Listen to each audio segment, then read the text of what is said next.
Dans la seconde partie de ce webinaire, nous allons regarder en détail les deux méthodes pour saisir des questionnaires.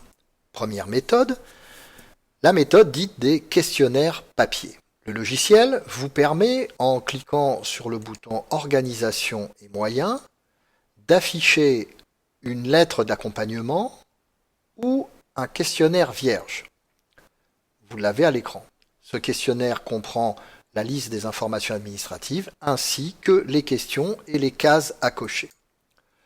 Vous allez faire parvenir, d'une manière ou d'une autre, le questionnaire aux salariés. À ce titre, le logiciel propose d'ailleurs, voilà, on va l'éditer, un courrier à l'attention de tous les salariés pour leur expliquer la démarche. Vous allez donc faire parvenir aux collaborateurs de l'entreprise le questionnaire. Au bout d'un certain temps, les questionnaires vont revenir vers vous. Il sera alors temps de les saisir manuellement dans le logiciel. Vous disposez des retours de questionnaires.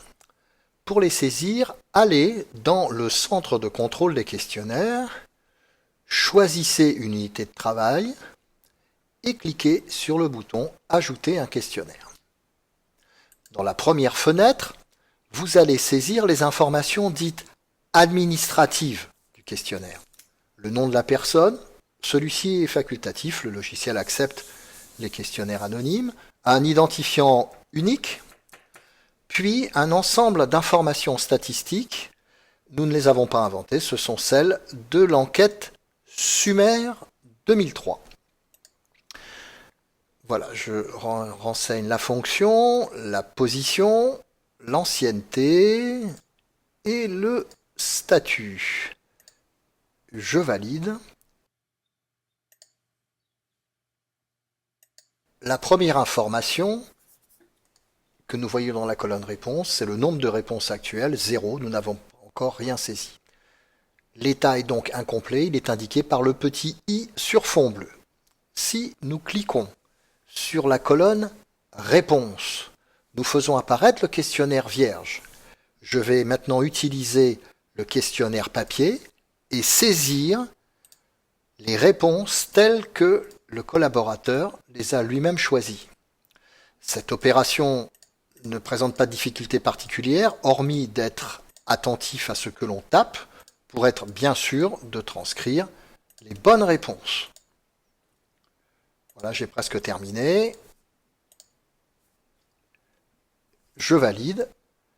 Le questionnaire est saisi. Et vous voyez que le moteur de calcul a immédiatement traité le questionnaire et nous avons directement le résultat en termes d'indicateurs. Si vous souhaitez analyser en détail le questionnaire, vous cliquez sur la colonne fiche et vous avez automatiquement l'analyse du questionnaire qui s'affiche. Vous voyez ici les indicateurs et un peu plus bas, nous aurons les réponses contributives, les Pareto, ainsi que les réponses au questionnaire. Nous venons de voir que l'opération de saisie d'un questionnaire ne présente pas de difficulté particulière. Il faut compter entre 3 et 5 minutes en fonction du nombre de questions. Évidemment, plus vous serez attentif à ce que vous saisirez, plus la durée de saisie elle-même sera longue. Cette méthode est très facilement applicable lorsqu'on dispose de peu de questionnaires.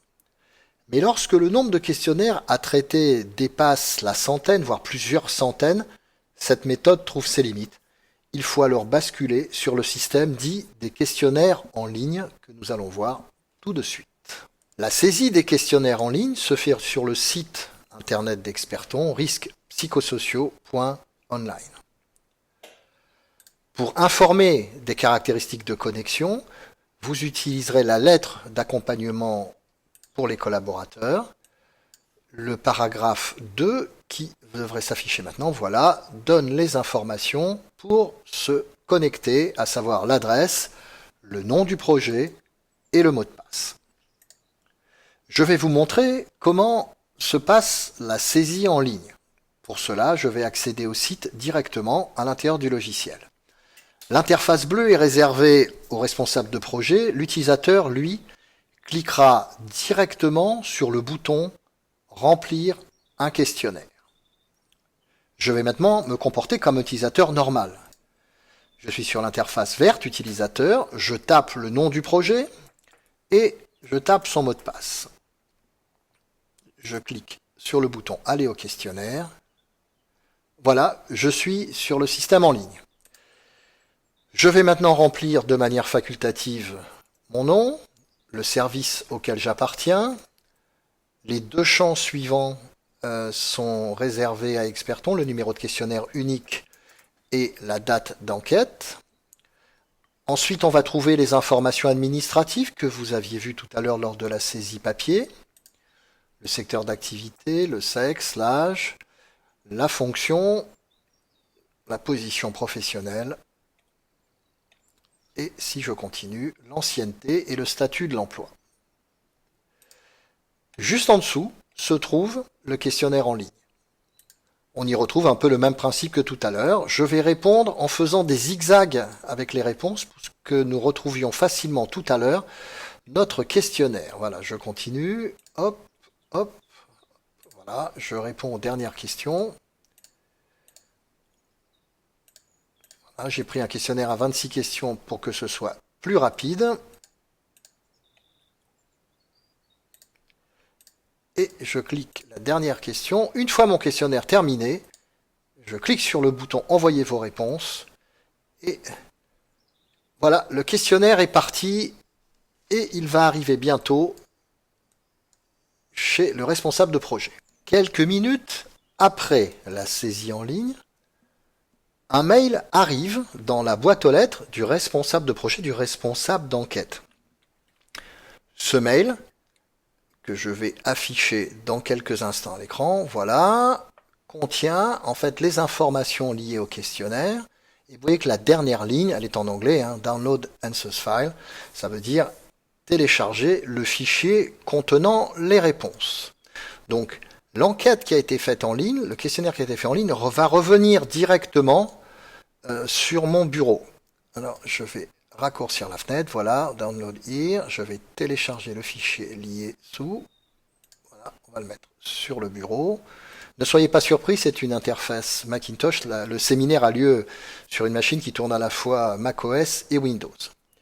Bien, je vais maintenant retourner dans le centre de contrôle des questionnaires pour récupérer ce fichier qui a été posé sur le bureau.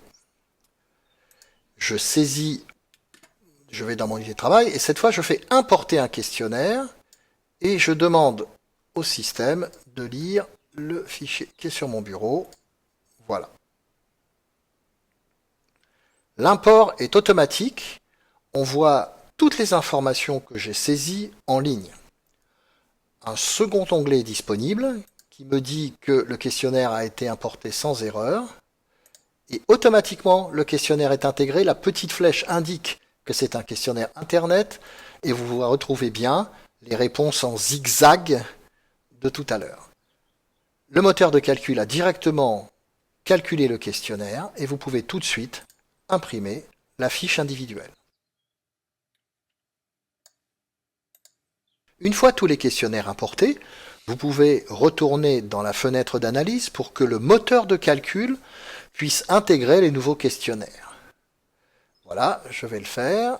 Les résultats s'affichent et si nous retournons dans la liste des questionnaires, nous allons retrouver en troisième position le questionnaire lié à Monsieur Paul avec ses réponses. Et si je cliquais sur la fiche, j'aurai bien entendu les résultats individuels. Voilà, nous venons de voir les deux méthodes pour saisir des questionnaires. La méthode manuelle, réservée à des enquêtes où il y a peu de questionnaires, on va dire quelques dizaines, et la méthode en ligne qui permet d'intégrer un plus grand nombre de questionnaires, une centaine, voire plusieurs centaines. Une fois que les questionnaires sont intégrés, on revient, j'allais dire, dans le process classique, normal, analyse, réflexion, risque, plan d'action. Voilà, bah écoutez, vous avez maintenant une vision complète du logiciel RPS et je vais répondre aux questions qui se sont affichées dans la fenêtre de chat.